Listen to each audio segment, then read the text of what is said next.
Hello बच्चों, very welcome to Magnet Brains. मेरा नाम है राहुल गुरु और आज आप और हम लोग यहां पढ़ रहे हैं केमिकल काइनेटिक्स को। ठीक है, लास्ट लेक्चर में हम लोगों ने काफी कुछ पढ़ लिया है। अभी तक हम ऑर्डर ऑफ रिएक्शन देख चुके हैं, मॉलिक्यूलैरिटी देख चुके हैं, जीरो ऑर्डर, फर्स्ट ऑर्डर और साथ ही साथ कैटलिस्ट को भी देख चुके हैं। ठीक है, अब देखो आगे हमारे पास में एक बहुत इंपॉर्टेंट टॉपिक आने वाला है इस चैप्टर का, दैट इज आर्हेनियस इक्वेशन।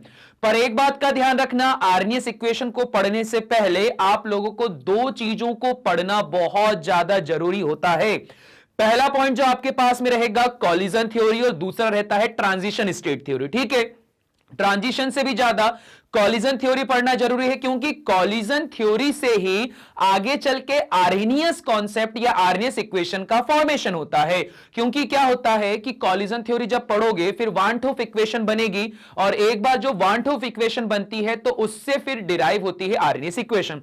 आपको देखो इतना बड़ा डेरिवेशन नहीं है कि वान हॉफ से आर्हेनियस को पहले डिराइव करो। आपको सिंपली यह दे के रखा है कि जो आर्हेनियस इक्वेशन है उसको किसी तरह से रेट कांस्टेंट की टर्म में कन्वर्ट करना है फॉर फर्स्ट ऑर्डर रिएक्शन। ठीक है, वो भी सब पढ़ लेंगे। पर अभी शुरुआत करते हैं इंट्रोडक्शन से कि यहां पे ये है हमारे पास में हमारी पूरी पीसीएमबी की टीम। इस पीसीएमबी की टीम ने क्या करना है, इस पीसीएमबी की टीम ने लगातार लगे रहना है आपके साथ में, ताकि आप लोगों को बढ़िया रिजल्ट मिल सके। ठीक है, लगातार बढ़िया बढ़िया लेक्चर बना रहे हैं, कंटिन्यूअसली चलते जा रहा है। तो यार फटाफट चेक करना चालू कर दो तुम लोग। ठीक है, प्लेलिस्ट में जाके फटाफट चेक करो और फटाफट यहां पे फायदा उठाओ इन सभी चीजों का। ठीक है, चलिए अभी बढ़ते हैं हम लोग आगे।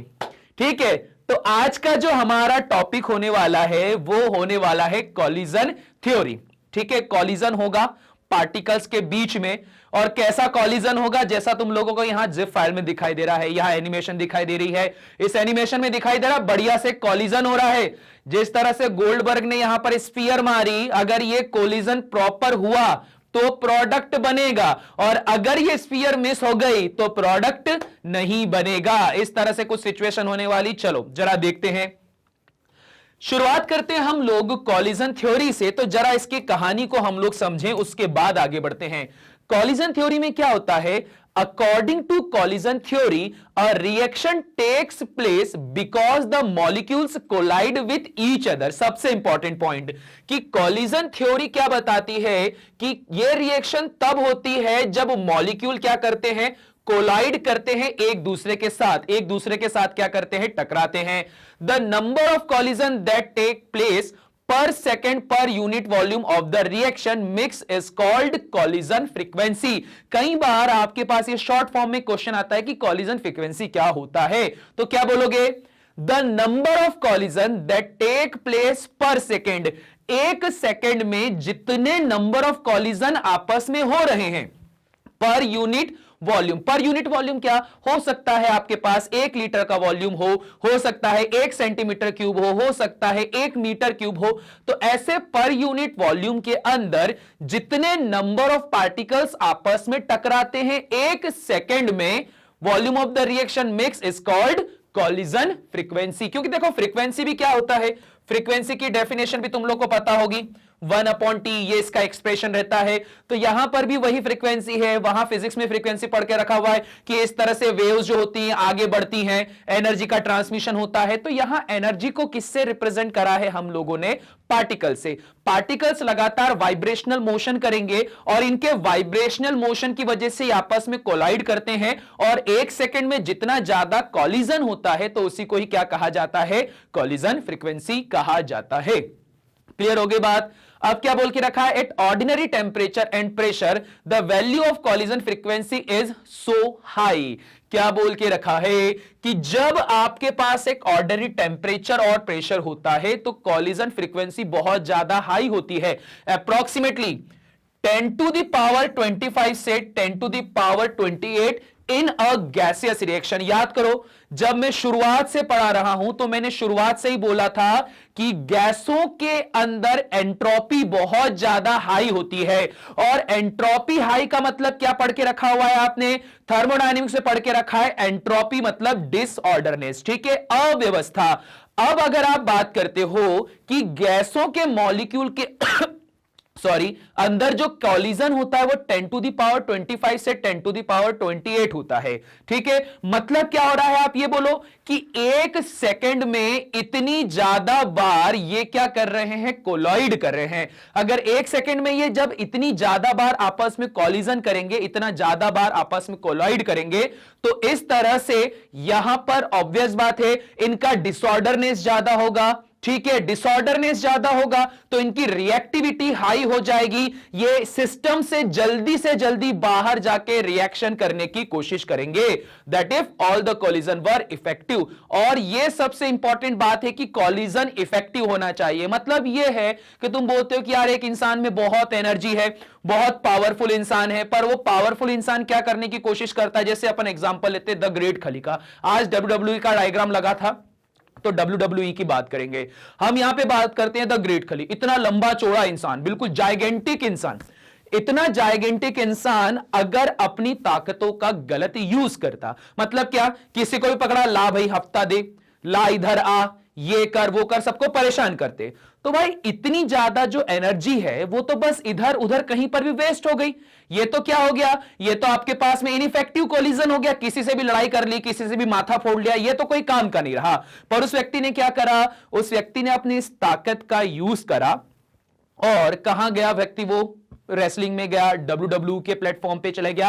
अब उस प्लेटफॉर्म पे जाके जब वो उन लोगों से टकराए, देखो लड़ाई तो वो वहां भी कर रहा है, लड़ाई हम लोग यहां भी कर सकते हैं, पर वहां पे जो उसने लड़ाई करी वो क्या हो गया, वो इफेक्टिव कोलिजन हो गया, जिससे उसको प्रोडक्ट मिला। प्रोडक्ट में उसे क्या मिला, प्रोडक्ट में उसको बहुत सारे पैसे मिले, जिससे उन्होंने क्या करके रखा है, अपना इस एम्पायर को खड़ा कर लिया। ठीक है, पता है कि नहीं पता, पंजाब में उन्होंने खुद ना अपना रेसलिंग का पूरा वो बना के रख लिया है, प्लेटफॉर्म बना के रख लिया है। तो मतलब समझ में आया क्या हुआ कि कोलिजन करना मतलब एनर्जी होना, बहुत एनर्जी होगी तुम में, पर वो एनर्जी को सही जगह पे यूटिलाइज भी करना, क्योंकि अगर ये यूटिलाइजेशन इफेक्टिव कोलिजन नहीं देता है तो प्रोडक्ट नहीं बनेगा। इसलिए लिख के रखा हुआ है the reaction should be completed in fraction of seconds, however in actual practice that is not so. अब देखो क्या बोल के रख दिया है कि तुरंत केमिकल रिएक्शन हो जानी चाहिए, ये बोल के रखा है, बट ऐसा रियलिटी में नहीं होता है। अब इसका भी एग्जांपल अपने ग्रेट खली, आप बोलो यार बंदा ऐसा 7 फुट से भी ज्यादा हाइट का, 7 फुट से ज्यादा हाइट का बंदा, इतनी ज्यादा ताकत है, तो बोले फॉरेन में जाके जैसे ही वो गया होगा तो फॉरेन में जाके सबको उठा उठा के पटका होगा, खूब इफेक्टिव कोलिजन करा होगा, जिससे उस व्यक्ति को एकदम पैसे मिल गए। बट रियलिटी ये नहीं है। रियलिटी में तुमको भी पता होगा कि वो व्यक्ति ने कई सालों तक लगातार संघर्ष करा, लगातार कंटिन्यूअसली फाइट करी, बहुत सारी सिचुएशंस को उन्होंने फेस करा, तो इतना कुछ फेस करने के बाद तब जाके प्रोडक्ट मिला है। तो कॉलिजन की कहानी भी यही होती है। अगर आप में बहुत ज्यादा ताकत है, आप में बहुत ज्यादा हाई एंट्रोपी है, तो पहली बात आप कॉलिजन करोगे। कॉलिजन करते समय 2 कॉलिजन कर सकते हो, इफेक्टिव और एक इनइफेक्टिव। इनइफेक्टिव मतलब क्या, घर के आसपास लड़ाई कर रहे हो, कोई काम का मतलब नहीं। इफेक्टिव कॉलिजन का मतलब क्या हो गया कि कहीं ऐसे प्लेटफॉर्म पे जाकर आपने फाइट करी जहां पर उसका कोई सेंस भी बनता है, और उसके बाद भी अगर यह सोचो कि जाते से ही लड़ाई झगड़े करना चालू कर दिए मैंने वहां पे तो मुझे प्रोडक्ट मिल जाएगा, तो that is not a reality. Reality ये होती है कि ये लड़ाई झगड़ा करा तो है, पर इसको समय लगा, उन्हें खुद को स्टेबलाइज करने में समय लगा, और इस समय लगने के बाद में ही वो इफेक्टिव कॉलिजन काम आया और आपको क्या बनाकर दिया, उसने प्रोडक्ट बना के दिया। क्लियर हो गई बात, इजी है ना। अब देखो आगे, this is explained on the basis of 2 factor. अब ये जो कहानी हुई थी इफेक्टिव कोलिजन की, ये 2 फैक्टर के ऊपर बताई गई है। पहला होता है एनर्जी फैक्टर और दूसरा होता है ओरिएंटेशन फैक्टर। इसके ऊपर बहुत क्वेश्चन पूछते हैं कॉलिजन थ्योरी में, कौन कौन से फैक्टर काम करते हैं। एक होता है एनर्जी और एक होता है ओरिएंटेशन, दोनों को ही समझेंगे। पहले जरा इसका स्क्रीनशॉट ले लो फटाफट। ठीक, अब देखो बढ़ते हैं आगे। सबसे पहले हम बात करते हैं यहां पे एनर्जी फैक्टर की। For a collision to be effective the colliding molecule must have energy more than a particular value. ठीक है, यह कहानी बता के रखी हुई है। अब इसका मतलब क्या हो गया, टकराने से पहले, किसी से लड़ाई करने से पहले तुम्हारे खुद के अंदर इतनी ताकत होनी चाहिए कि तुम सामने वाले से टकरा सको। ठीक है, अब यहां पर सिचुएशन ऐसी है कि तुम भयंकर दुबले पतले से ऐसे कीड़ी कांप हो रहे हो, ऐसे कीड़ी कांप हो रहे हो और सामने वाले से लड़ाई करने जा रहे हो भाई, जो कि बड़ा पहलवान टाइप का है। तो अगर ऐसे में लड़ाई करने जाओगे तो ऑब्वियस बात है कॉलिजन तो होगा, पर सामने वाला तुम में इतना मार लगाएगा, इतना मार लगाएगा कि फिर समस्या हो जाएगी, कोई प्रोडक्ट नहीं बनेगा, तुमको उल्टा घर आके वापस आराम करना पड़ जाएगा। तो यहां भाई बोला है कि टकराने से पहले एक जो मिनिमम अमाउंट ऑफ एनर्जी की रिक्वायरमेंट होती है उससे ज्यादा होनी चाहिए। ठीक है, तुम में चलने की ताकत है तो इससे एक्स्ट्रा तुम में ताकत होनी चाहिए कि मार खाते खाते तुम लोग को अगर भागना पड़े तो भाग भी सको। ठीक है, ऐसा मत करना भाई, लड़ाई झगड़े मत करना, सिर्फ एग्जांपल के लिए बता रहा हूं। कोलाइडिंग मॉलिक्यूल को क्या होना चाहिए, ज्यादा एनर्जी होनी चाहिए कुछ पर्टिकुलर वैल्यू से। The minimum energy which the colliding molecule must have the order that the collision between them may be effective is called threshold energy। इसके ऊपर भी बहुत क्वेश्चन पूछे जाते हैं। क्वेश्चन पूछा जाता है कि थ्रेशोल्ड एनर्जी क्या होती है। तो थ्रेशोल्ड एनर्जी का मतलब होता है वो मिनिमम अमाउंट ऑफ एनर्जी जिस एनर्जी तक पहुंचने पर मुझे यह कंफर्म हो जाए कि इसके बाद मेरा इफेक्टिव कॉलिजन स्टार्ट हो जाएगा। तभी क्या लिख के रखा हुआ है, the colliding molecule must have in order that collision between them may be effective. तो वो एक मिनिमम अमाउंट ऑफ एनर्जी चाहिए जिसके बाद में आपको यह पता चल जाए जो कॉलिजन होंगे वो इफेक्टिव होंगे, क्योंकि इफेक्टिव कॉलिजन से ही प्रोडक्ट का फॉर्मेशन होता है। ठीक है, क्लियर हो गई बात। देखो थ्रेशोल्ड एनर्जी भी इसी में आ गया। Thus at ordinary temperature and pressure most of the molecules may not possess energy equal to or greater than the threshold value. ठीक है, अब देखो क्या बोल के रखा हुआ है यहां पे।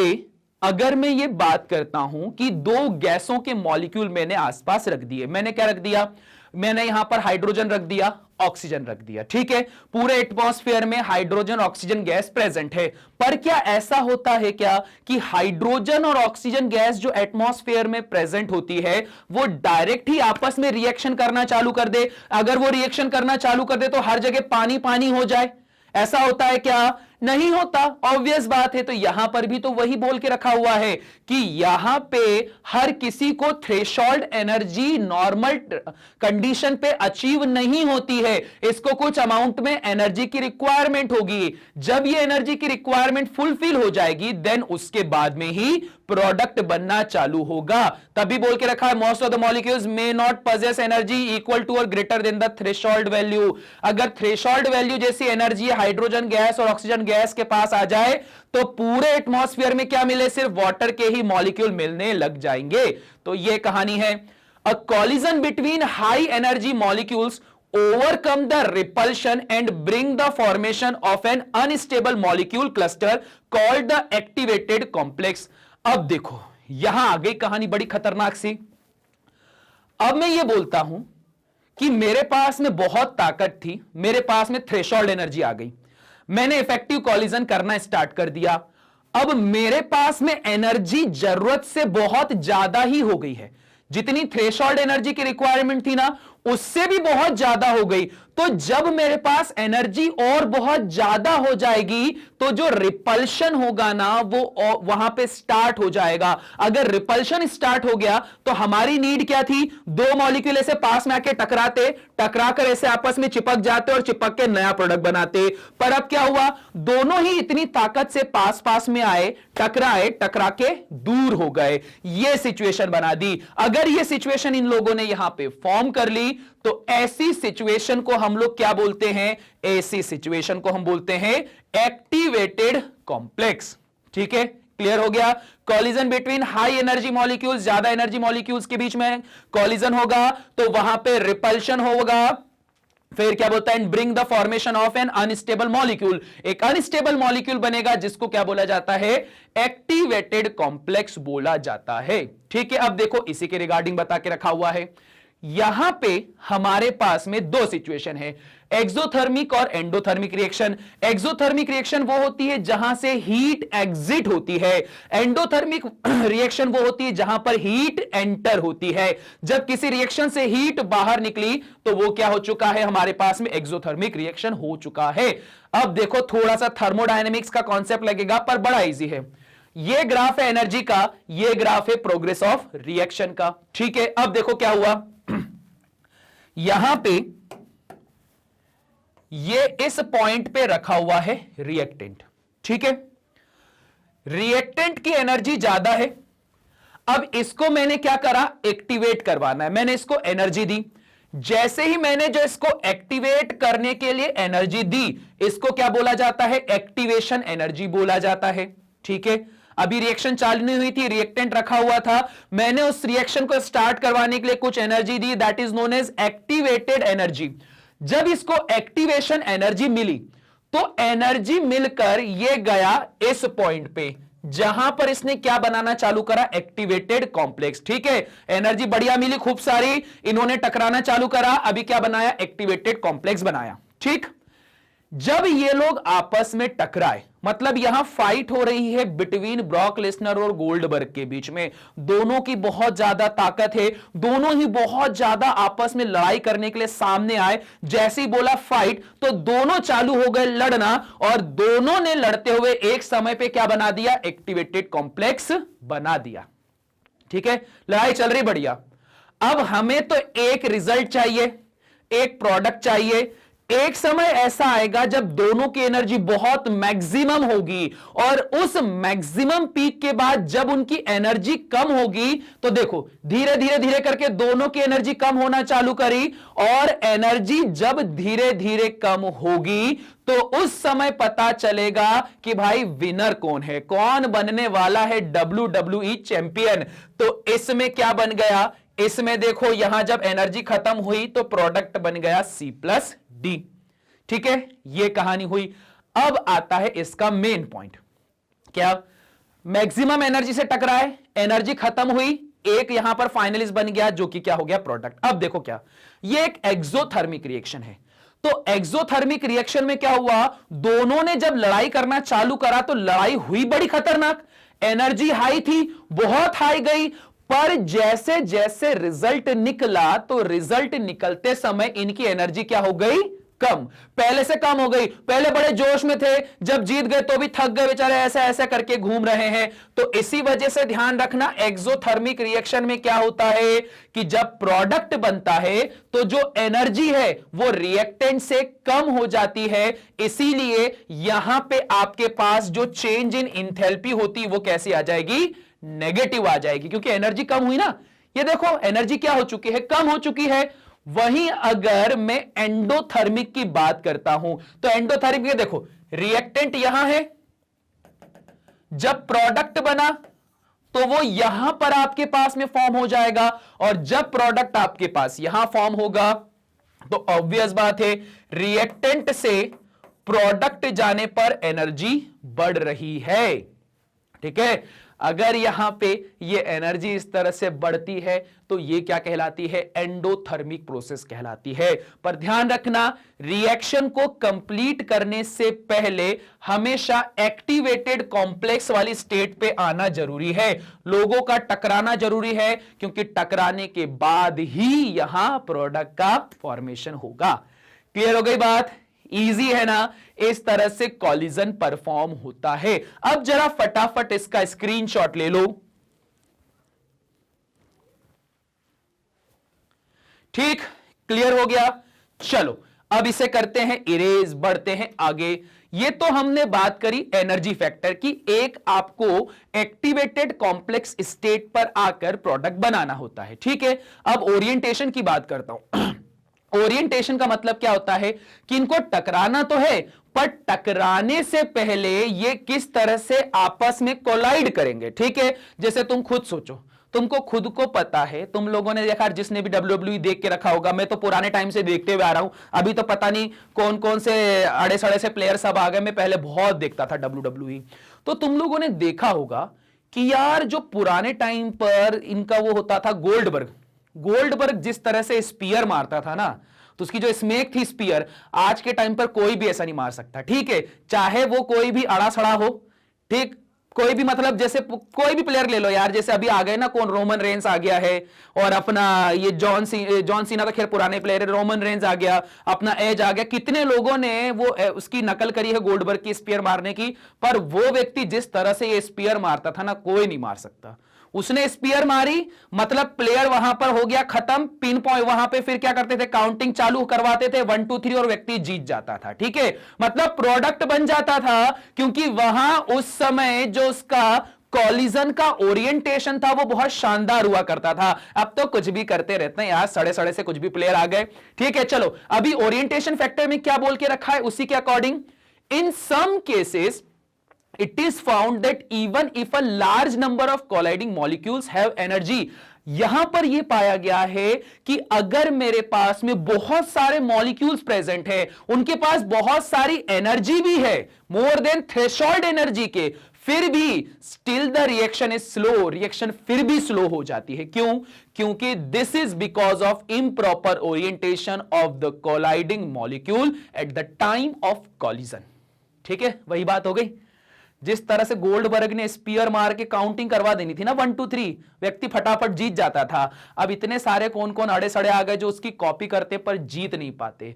क्यों जीत नहीं पाते? क्योंकि उनका जो ओरिएंटेशन होता है, उनका जो वहां फाइट का तरीका होता है, वो पहले वाली बात नहीं रहती यार। यहां भी सेम है, आपके पास एनर्जी भले ही ज्यादा होगी, नंबर ऑफ पार्टिकल्स भले ही ज्यादा होंगे, पर टकराने का भी एक तरीका होता है जिसको यहां पर बता के रखा है। देखो किस तरह से, यहां 2 तरीके बता के रखे कोलिजन के, ए बी, ये भी ए बी वाला मॉलिक्यूल, ये भी ए बी वाला मॉलिक्यूल। जब ये आपस में टकरा रहे हैं तो क्या हो रहा है, ए से ए टकराया, बी से बी टकराया, और इस तरह से इन्होंने क्या करके रखा हुआ है, एक्टिवेटेड कॉम्प्लेक्स की स्टेट में आ गए, ए बी। अब यहां पर क्या होगा, ये ब्रेकडाउन होंगे ये यहां से, तो आपका देखो ए अलग हो गया, बी अलग हो गया, ठीक है।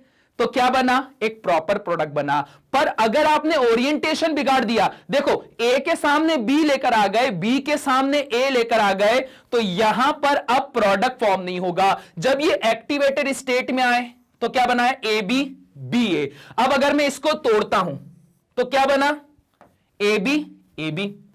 शुरुआत में भी रिएक्टेंट ए बी था, प्रोडक्ट बनने में भी ए बी बना, तो जब जहां से शुरुआत करी थी वही का वही आपको मिल गया, तो इसलिए यहां क्या लिखा हुआ है, नो प्रोडक्ट लिखा हुआ है। इसलिए ओरिएंटेशन बहुत ज्यादा मायने रखता है। इसलिए क्वेश्चन आप लोगों के पास यही पूछा जाता है कि जब कॉलिजन थ्योरी पढ़ते हैं तो कॉलिजन थ्योरी में कौन कौन से फैक्टर के ऊपर आपका इफेक्टिव कॉलिजन डिपेंड करता है। अभी एनर्जी देख लिया ना, एनर्जी के बाद ये कहानी देखी, इसमें क्या बोला था, भले ही नंबर ऑफ पार्टिकल्स ज्यादा होंगे, एनर्जी का अमाउंट हाई होगा, पर प्रॉब्लम क्या हो जाएगी, ये वाली।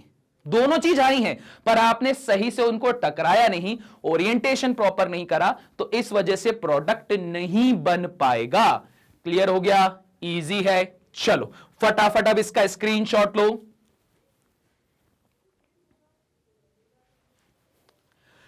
ठीक, चलिए बढ़ते हैं आगे। अब देखो यहां पे हमको बता के रखा हुआ है कि चलो कॉलिजन तो करना है, सब समझा दिया, फिजिकली सारी कहानी बात कर दी। अब जरा टेक्निकलिटी के ऊपर आते हैं। टेक्निकलिटी क्या बोलती है, rate of reaction is directly proportional to the number of effective collision. याद रखना, डेफिनेशन आदि मत खा जाना, नहीं तो तुम बोलोगे क्या, अरे सर रेट ऑफ रिएक्शन तो डायरेक्टली प्रोपोर्शनल होती है नंबर ऑफ कॉलिजन। बिल्कुल गलत। कॉलिजन मैंने क्या बताया था, टकराना जरूर, पर 2 तरीके होते हैं टकराने के, लड़ाई करने के, घर के आसपास लड़ाई करना और बड़े से रेसलिंग के स्टेडियम पे जाके लड़ाई करना। दोनों में डिफरेंस आता है कि नहीं आता? रेसलिंग के स्टेडियम पे करोगे तो वो इफेक्टिव कॉलिजन होगा, घर पे करोगे तो इनइफेक्टिव कॉलिजन होगा। यहां कहानी ने क्या बोला है कि रेट ऑफ रिएक्शन कॉलिजन के ऊपर डिपेंड करता तो है, बट क्या होना चाहिए, एक इफेक्टिव कॉलिजन होना चाहिए। तभी रेट ऑफ रिएक्शन, जिसको dx बाय dt कहा जाता है, इक्वल टू हो जाएगा किसके, कॉलिजन फ्रीक्वेंसी।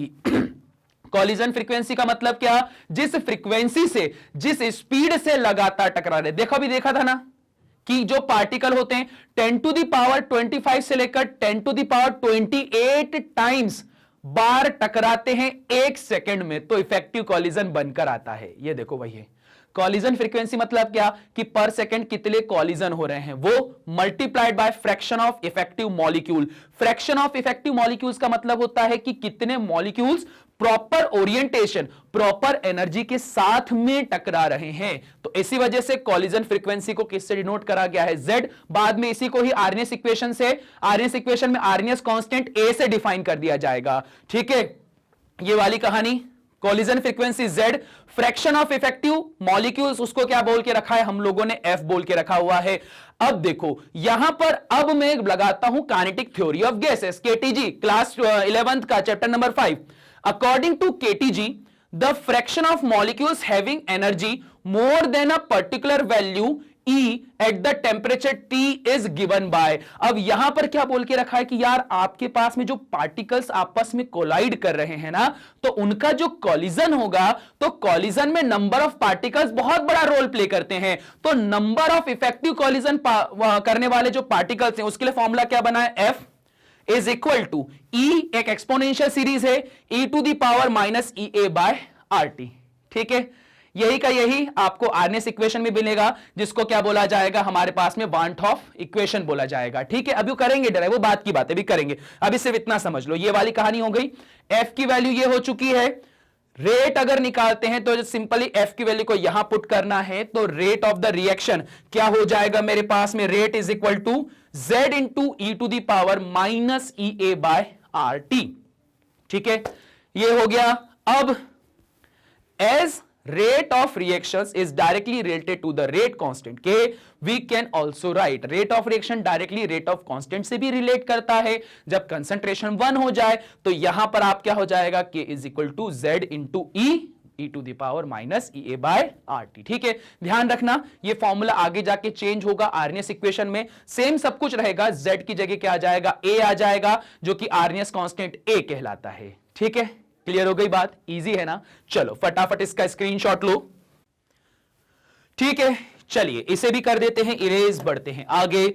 अगला हमारे पास में है ट्रांजिशन स्टेट थ्योरी। इस थ्योरी में क्या बोलते हैं, according to the transition state theory the activated complex is suppose to be in equilibrium with the reactant molecules. ठीक है, यहां कहानी ने क्या बोल के रखा है जरा समझ लिया जाए। ट्रांजिशन स्टेट, अच्छा ये वर्ड कहां पे आया था, याद है कि नहीं याद है, ट्रांजिशन स्टेट कहां आया था, जब न्यूक्लियोफिलिक सब्स्टिट्यूशन रिएक्शन आप पढ़ रहे थे, SN2 में पढ़ा था ना ट्रांजिशन स्टेट आना, तो यहां पर वही ट्रांजिशन स्टेट की बात की गई, सॉरी ट्रांजिशन स्टेट की बात की गई है, जिसमें बोला है activated complex is suppose to be in equilibrium with the reactant molecule. यहां पे क्या होना चाहिए, इससे इक्विलिब्रियम पे आना चाहिए। अगला सेकेंड पॉइंट बोलता है once the transition state is formed it can either return to the initial reactant or proceed to form the product. अब ये होती है बड़ी खतरनाक बात। ठीक है, ये बड़ी खतरनाक बात है। अब समझो जरा यहां पे क्या सिचुएशन होती है, इसको मैं ड्रॉ करके दिखाता हूं, समझना। हमारे पास में रखा हुआ है ब्रोमीन, ठीक है, Br सिंगल बॉन्ड Br, ठीक, ये रखा हुआ है। अब यहां पे अरे यार इसको ऐसे नहीं बनाना था, इसको मुझे ऐसे बनाना था। एक सिंपल सी रिएक्शन है, हाइड्रोजन और ब्रोमीन को मैं साथ मिलाता हूं तो सपोज मुझे 2 मोल्स ऑफ हाइड्रोजन ब्रोमाइड बनाने हैं, है ना, ये सिचुएशन है। अब ट्रांजिशन स्टेट क्या बोलती है कि यहां पे एक ऐसा समय आएगा जब हाइड्रोजन और हाइड्रोजन एंड ब्रोमीन और ब्रोमीन आपस में इस तरह से ट्रांजिशन स्टेट पे आएंगे, मतलब ये आपस में एक इंटरेक्शन को फील करेंगे या एक इंटरेक्शन इनके बीच में जनरेट होना स्टार्ट हो जाएगा।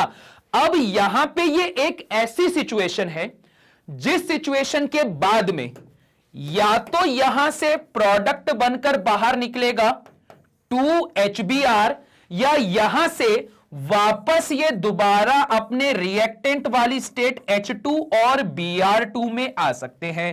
तो इस तरह की जो स्टेट है इसी को क्या कहा जाता है, ट्रांजिशन स्टेट कहा जाता है। ठीक है, ध्यान रखना इस बात को जरा, इसे ही क्या कहा जाता है, ट्रांजिशन स्टेट कहा जाता है।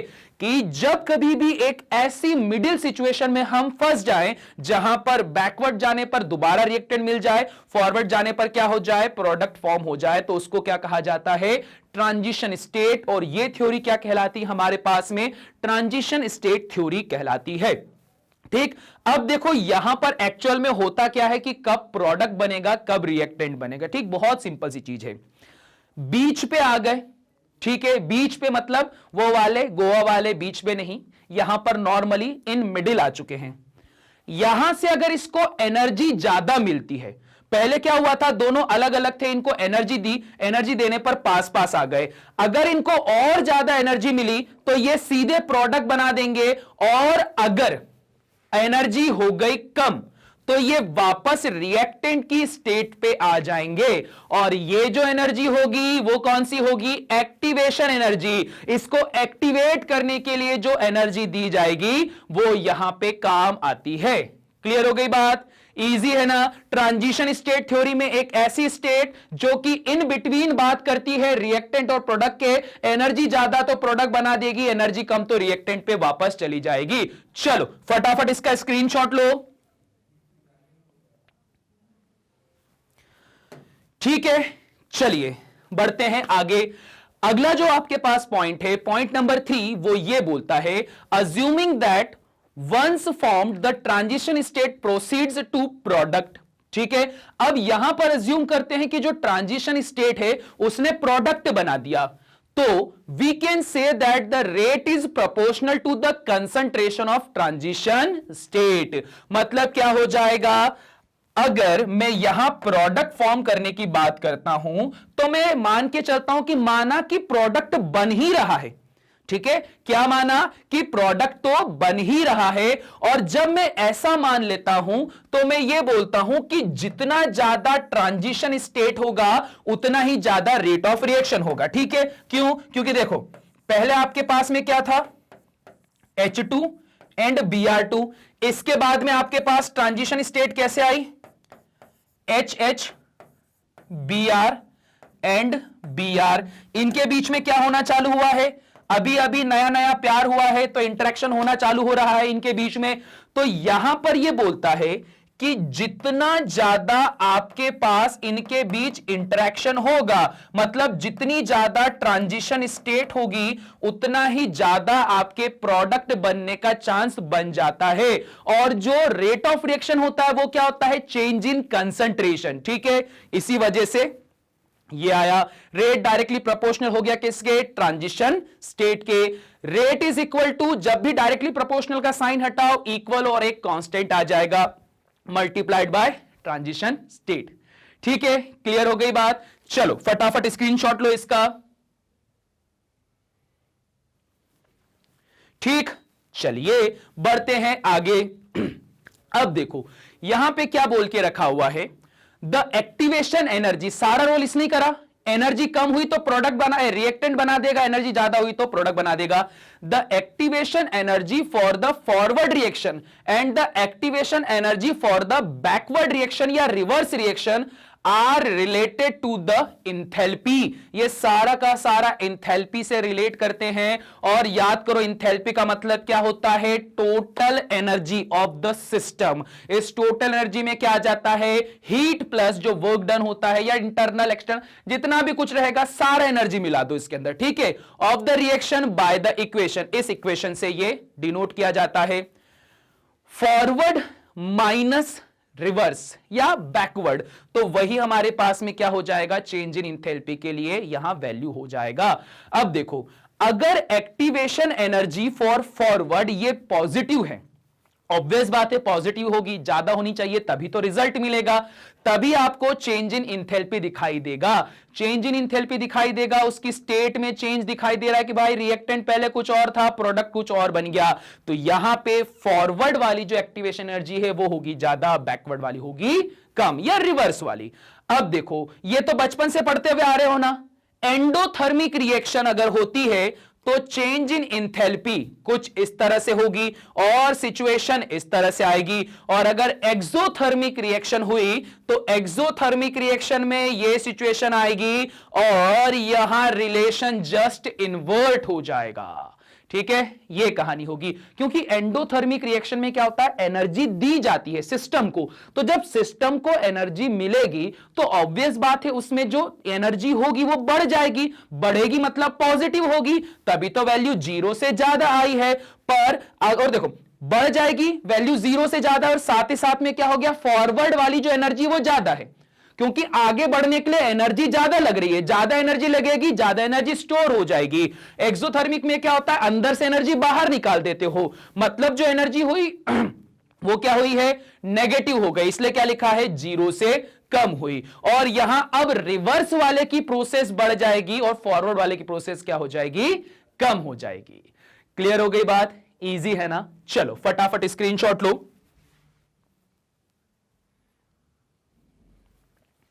ठीक, क्लियर हो गया ये। तो फिर इसी बात पे ये लेक्चर तो हो चुका है हमारा खत्म। ठीक, समझ में आ गया होगा आई थिंक सो अभी तक आपको कि कॉलिजन और ट्रांजिशन कितना इंपॉर्टेंट रोल प्ले करते हैं। इस लेक्चर को प्लीज स्किप मत करना, मेरी यही रिक्वेस्ट है आप लोगों से, क्योंकि अगर कोई क्रिटिकल थिंकिंग वाला क्वेश्चन बनता है या जो कॉन्सेप्चुअल क्वेश्चन बनता है वो इसी टॉपिक से बनेगा, तो इस वजह से आपको ये टॉपिक बहुत अच्छे से पढ़ना रहेगा। ठीक है, आगे की इंफॉर्मेशन ये है कि यार अगर वीडियो सब कुछ समझ में आ गया, बढ़िया सा एक कमेंट मार दो। कमेंट मारने के साथ साथ में जल्दी से यहां पर magnetbrains.com की ऑफिशियल साइट पे जाके करो खुद को रजिस्टर, जहां पर आपको मिलेगा सारा का सारा कंटेंट बिल्कुल फ्री। सारे वीडियो लेक्चर्स आपके पास फ्री अवेलेबल हैं। सिंपली क्लास को करना है सिलेक्ट, जैसे ही क्लास को सिलेक्ट करोगे वो सारे फैकल्टीज आपके सामने आ जाएंगे जो क्लास 12 के रिगार्डिंग लेक्चर्स यहां बनाते हैं। आपको करना है यहां पे वॉच नाउ, जैसे ही वॉच नाउ पे आप करोगे क्लिक, आपको इस तरह का इंटरफेस दिखाई देगा, जिस इंटरफेस पे करना क्या है, पहले तो फुल चैप्टर वीडियोस देखा करो यार, पूरी ईमानदारी से काम करो। ईमानदारी से काम करोगे तो नंबर भी ईमानदारी से आएंगे, बेईमानी करोगे तो फिर नंबर भी बेईमानी से मिलेंगे। ठीक है, ईमानदारी क्या, पहले फुल चैप्टर वीडियो देखो क्योंकि वो डिटेल्ड एक्सप्लेनेशन होते हैं। फिर उसके बाद में एनसीईआरटी सॉल्यूशन पे जाओ, क्योंकि यहां पर जब एक बार चैप्टर पढ़ लिया तो उसमें आए हुए सभी टॉपिक का सिग्निफिकेंस आपको क्वेश्चन सॉल्व करके पता चलेगा। फिर आओ वन शॉट रिवीजन के ऊपर, क्योंकि जब आपने ये दोनों चीजें कर ली हैं तो आपको अब यहां पर एक रिवीजन की रिक्वायरमेंट और है। और लास्ट में क्या आएगा, एमसीक्यूज। ठीक है, सिंपली हमारे एमसीक्यूज को सॉल्व करो। अगर आपने इतना पूरा कर लिया तो आपका बढ़िया यहां पे कंटेंट हो जाएगा कंप्लीट, आपको प्रॉपर सभी कुछ यहां पे आ जाएगा और नंबर जो होंगे आपको फिर भर भर के मिलेंगे। ठीक है, ऐसी कुछ सिचुएशन आ जाएगी। तो बस इसी नोड के साथ में अब इस लेक्चर को हम लोग करने वाले हैं एंड। और अगर किसी ने लाइक नहीं किया ना तो लाइक कर दो, ठीक है, नहीं तो माता रानी पाप लगाएगी। नए सब्सक्राइबर हैं तो सब्सक्राइब कर दो और साथ ही साथ में इस वीडियो को कर दो शेयर अपने सभी दोस्तों के साथ में। तो फिर हम लोग मिलेंगे वापस अब नए टॉपिक के साथ में, नए टॉपिक मतलब इसी चैप्टर के नए टॉपिक के साथ में। ठीक है, तो बस इसी नोट के साथ में हम लोग करते हैं एंड इस लेक्चर को, मिलते हैं अगले लेक्चर में। तब तक के लिए सभी को टाटा बाय बाय।